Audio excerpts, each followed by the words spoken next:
Сәлем достар, бүгін 3D ручкасını көрсететін боламын. 3D ручкасының инструкциясын, нұсқауын көрсететін боламын. AliExpress'та бар, және де бұлайды магазиннен сатып алуыңызға болады. AliExpress'та түрлері бар. Инструкциясының кітапшасы, және өзін көрсететін боламын. Адай түрлі түстер болады, мынандай түстер болады. Фиолетовый, көк, розовый, желтый, сары.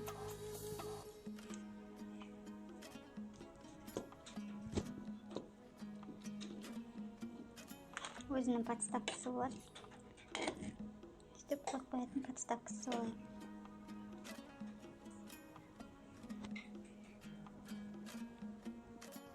Смотри, шашлык розовый.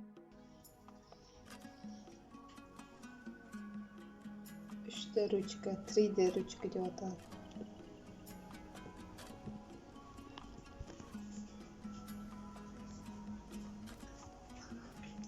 Это же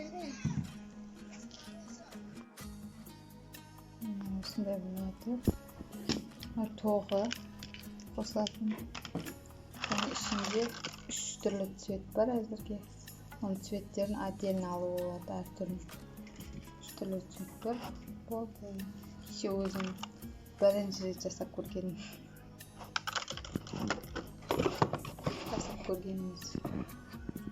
Осындай суреттер шығаруға болады, үйрену алғысы жасауға болады.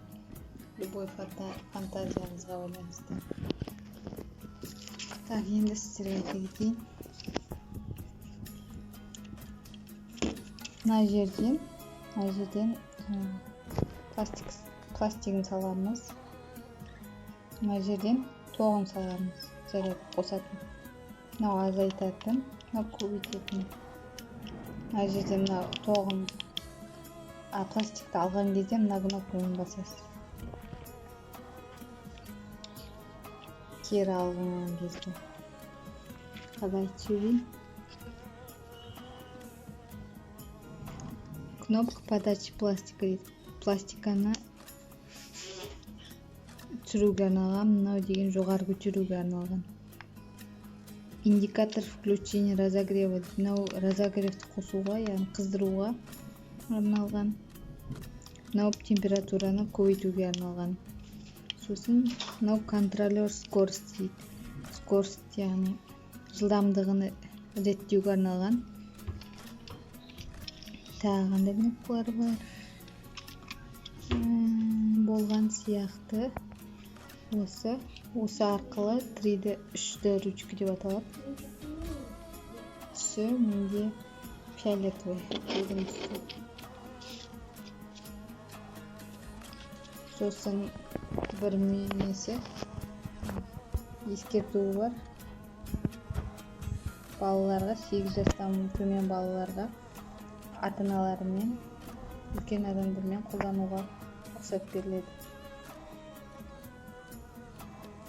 Бұл басында бір минусы, бұл басында үйреніп кетуі, үйреніп кеткенше қиындау болады. Үйреніп кеткеннен кейін неше түрлі жағдай жасай беруге болады. Фантазияңызға байланысты әртүрлі жасай беруге болады. Ең бастапқыда тез үйреніп кет. Әркім әртүрлі үйренеді. 3D ручка деп аталады. Бұны AliExpress'тен заказ беруіңізге болады. 7 мың 8 мың тұрады примерно.